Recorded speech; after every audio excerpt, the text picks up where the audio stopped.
Jæja, það er nú ágætis léttir að hafa tekið hann leik. Já, það er ekki þetta neitað léttir það. Við erum alveg framar sammála á það. Það er oft þetta eftir tapleik hvernig menn bregðast við og komast á stað og lenda manni undir og svona, þannig að það var svona stress í því en Hvað flög upp í hugan þegar minnkuðu muninn hana? Það var svo sem menn geta ekki á flashback. Ég meina það er þessi leikur og maður tapar nokkrum leikjunum og unni nokkra, þannig að maður verður bara að reyna að stilla upp eins og meðan að leik stendur og reyna að leysa úr því og svo getur maður sparkað raskata sjálfan sér eftir ef maður gerir eitthvað mistök, en eins og ég held að við hefum verið sparkað nú mikið rassinn okkur eftir síðasta leik. Við vorum hálf fúlir við sjálf okkur og klaufar en eins og gengur að gerist, það eru mörg góð lið í þessu deild. Hvernig var að fara inn í leikinn? Bjuggust við Stjörnuliðinu sterkara, veikara?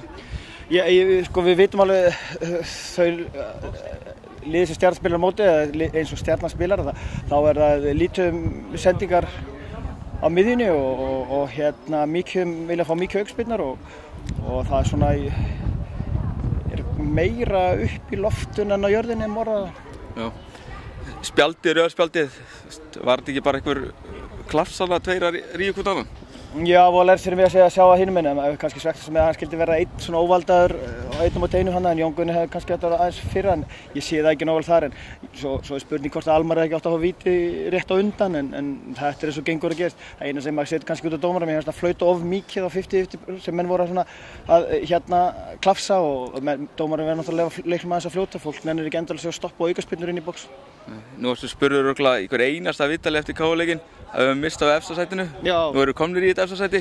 Já, það er eins og ég sagði síðasta leik, hvort sem við höfum komist þá efsta-sæti þá vonandi fáum við tækifæri aftur en í samanskapi þá þurfum við alltaf að mæta í næsta leik og þó hvaða sæti sem við erum núna, við þurfum að mæta í næsta leik og menn er ekki að verja eitt eða neitt núna. Við höldum bara 17. júní og höldum næsta leik. Það er bara æfing í fyrramálið og svo bara Keflavík. Já, það er ekkert annað, það er bara ég held að úti í leik þannig að við förum bara undirbúa rútuna. Já, takk.